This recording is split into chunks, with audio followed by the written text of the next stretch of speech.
if you want to know how to fix uBlocked on Viber, you've come to the right place. So the steps are quite simple, but make sure to watch this video till the very end so you won't make any mistakes.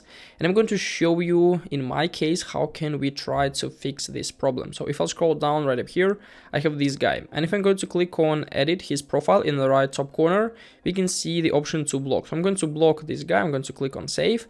And now basically we are not able to interact with this account. We are not able to call, we are not able to message. Only we can view like some additional information like name, avatar or number. And if we're going to click on send message, we'll see the message like this guy is blocked. You previously selected to block this guy. Completing this action will unblock Odonta Flowers.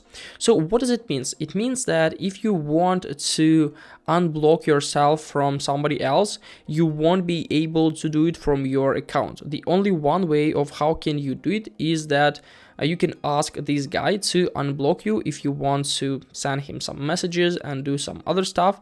So yeah, and unfortunately there is like paid versions, paid plans, like something you can try to fix by yourself. If you are blocked, you'll be blocked until this guy will unblock you. Yeah. So hope this video helped you out. Leave a like, subscribe, goodbye.